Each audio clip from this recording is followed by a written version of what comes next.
માફ કરજો, હજી એકવાર ગઈકાલે કીધું તું, જો તમને યાદ હોય તો, કૃષ્ણ ભગવાને વિરોધ જરૂર કર્યો છે પણ યજ્ઞ બંધ કરવાનું નથી કીધું.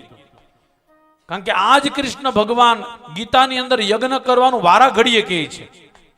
એટલે ઇન્દ્ર ભગવાન, કૃષ્ણ ભગવાન યજ્ઞનો વિરોધ નથી કરતા, પણ કયા યજ્ઞનો વિરોધ કરે છે? તો કે જે યજ્ઞમાં હિંસા થતી હોય. આપણા જૈન લોકો અહીંયા બેઠા છે, 2 જણા પાછળ જૈન લોકો, એ લોકો પૂછો, મહાવીર ભગવાને, ઋષભદેવજીએ પણ યજ્ઞનો વિરોધ કર્યો હતો. પણ કયા યજ્ઞનો? તો કે જે યજ્ઞમાં હિંસા થતી હોય એ યજ્ઞ. બાકી યજ્ઞ તો આજે હોતે, જૈન સંપ્રદાયમાં આજે હોતે મોરડીમાં યજ્ઞ થાય. ગયા છો તમે મોરડી? હા, ત્યાં સુખડી વેચાય પ્રસાદમાં, અને ત્યાં એવું કહેવત છે એ સુખડી બહાર ન લઈ જવાય, ન્યા ખાઈ લેવી પડે, નકર કાંઈક આપણે યાર અઘટિત ઘટના થાય. અને એ સુખડી પાછી મેં દાબી લીધી છો. હા, બહુ સત્ય છે. અમુક વસ્તુ યાદ રાખજો હંમેશા માટે, ભગવાન અમુક વસ્તુનો વિરોધ નથી કરતા, પણ એને તમને મને સમજાવે છે કે યજ્ઞના માધ્યમથી આપણે કોઈ પશુનું બલિ આપીએ એ રોંગ છે. યજ્ઞના માધ્યમથી કોઈની હિંસા થાય, ભગવાનને ગમતું નથી. યજ્ઞ કેવો થવો જોઈએ? સાત્વિક યજ્ઞ. કાલે આપણે 56 ભોગ ધર્યો હતો ને ભગવાનને. મને સાવ સાચું કહેજો, આ 56 ભોગમાં તમે પેપ્સી કોલા મૂકી હતી? મૂકી? ફ્રૂટી, તમાકુ, શું કામે? ભગવાન એવું કાંઈ ખાતા નથી. આ નથી ખાતા એટલા માટે આપણે ખવાય નહીં.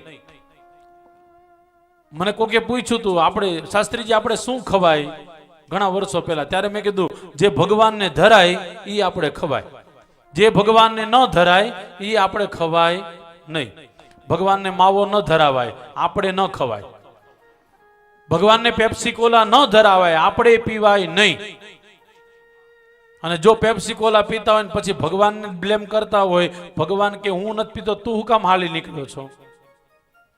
હજી એક વાર કહું છું, ભગવાનને જે ધરો અથવા યજ્ઞમાં જે હોમાય ને, યજ્ઞમાં આપણું શાસ્ત્રમાં લખ્યું, યજ્ઞમાં 17 પ્રકારની વસ્તુ હોમાય. યજ્ઞમાં જવ, યજ્ઞમાં તલ, યજ્ઞમાં ઘી, યજ્ઞમાં ગોળ, યજ્ઞમાં ચોખા, આ બધી વસ્તુ હોમવાની છે. એટલે જે તમે યજ્ઞમાં હોમો એ તમારે ભોજનમાં લેવાનું છે. અને બહુ સાત્વિક રીતના જીવવું હોય, સાંભળજો, બહુ સાત્વિક રીતના જીવો, વિચારને સારા રાખવા હોય, જીવો ત્યાં સુધી મસ્ત જીવવું હોય ને, તો હંમેશા માટે જે યજ્ઞમાં હોમાય છે ને એનું ભોજન લો. આમ ભાગવત પર હાથ રાખીને કહું છું, કોઈ દી બીમાર નહીં પડો. આ ઘઉંની રોટલી આપણે ત્યાં હતી જ નહીં, આપણે ત્યાં જવની રોટલી હતી, આપણે ત્યાં ચોખા હતા.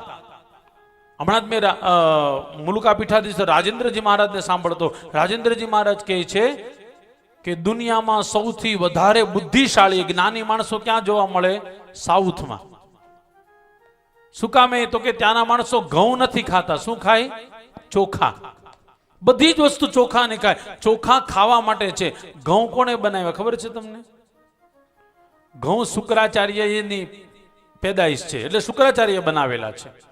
શુક્રાચાર્ય દેવી ભાગવતમાં લખેલું, આખી અલગ સૃષ્ટિ બનાવી શુક્રાચાર્યએ. ભગવાનના વિરોધમાં આવી ગયા અને ભગવાનને કીધું તમે જેવી સૃષ્ટિ બનાવી એવી હું બનાવીને બતાવું. અને ગાયમાંથી બીજી એક ગાયનું નિર્માણ કર્યું, એને આપણે જર્સી ગાય કહીએ છીએ. એ કોણે બનાવી? શુક્રાચાર્ય. સેમ ટુ સેમ ન બની, કારણ કે ભગવાન જેવું કોઈ બનાવી જ ન શકે. ઘોડા જેવું બીજું એક પ્રાણી બનાવવા ગયા તો બહેનો ઘોડો નહીં, ગધેડો નહીં. શું બહેનું? ખચ્ચર. ખબર હશે ને તમને? દેવી ભાગવત વાંચજો, દેવી ભાગવતમાં લખેલું છે. શુક્રાચાર્ય આખી અલગ સૃષ્ટિ બનાવવા ગયા, પણ ભગવાને કીધું તમે મારી જેવી નહીં બનાવી શકો, અને તમે જે બનાવશો એ સૃષ્ટિથી સંસારનું ખરાબ થશે, સારું નહીં થાય. આજે વિદેશોમાં તકલીફ એક છે, વિદેશોમાં જર્સી ગાયનું દૂધ પીવાય છે, જ્યારે ભારતની અંદર ઓરિજિનલ ગાયોનું દૂધ પીવાય છે. જર્સી ગાયનું દૂધ યજ્ઞમાં હોમાતું પણ નથી, સોરી, ભગવાનને ચડાવાતું પણ નથી. જર્સી ગાયનું ઘી યજ્ઞમાં હોમાતું પણ નથી. કયું ઘી હોમાય ભગવાનના યજ્ઞમાં? તો કે ઓરિજિનલ ગાયનું હોય ઈ. હું તો ખાસ યજ્ઞમાં કીધા કરું છું, પૂજામાં કથામાં ખાસ કહું, એ યજ્ઞ કરો ને ત્યારે અમુક વસ્તુમાં છે ને ખાસ ચોક્કસાઈ રાખો. ભગવાનની પૂજામાં ઓરિજિનલ ગાયનું દૂધ જ જોઈએ, આગ્રહ રાખો. ભલે 1500 રૂપિયાનો કિલો આવતો હોય પણ ઓરિજિનલ ઘી જ હોમો. આજે ઓરિજિનલના નામે આપણને ખબર છે કેટલું બધી તકલીફ આલે છે, પરિણામે યજ્ઞનું ફળ મળતું નથી. યજ્ઞનું પૂરેપૂરું ફળ જોતું હોય તો ઓરિજિનલ વસ્તુ યજ્ઞમાં હોમો.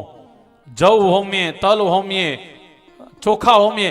અરે એક સરસ મજાની વાત કહું, આપણે શાસ્ત્રમાં લખેલું ચોખા હોતે ભગવાનને જે ચડાવીએ ને એ અડધાનો ચડાવાય, આખા ચોખા ભગવાનને ચડાવાય. આપણું શાસ્ત્ર કહે છે અખંડ અક્ષત એટલે આખો ચોખો જ ભગવાનને અર્પણ કરાય. યજ્ઞમાં પણ આખા ચોખા જ હોમાય. આવું તો ઘણું બધું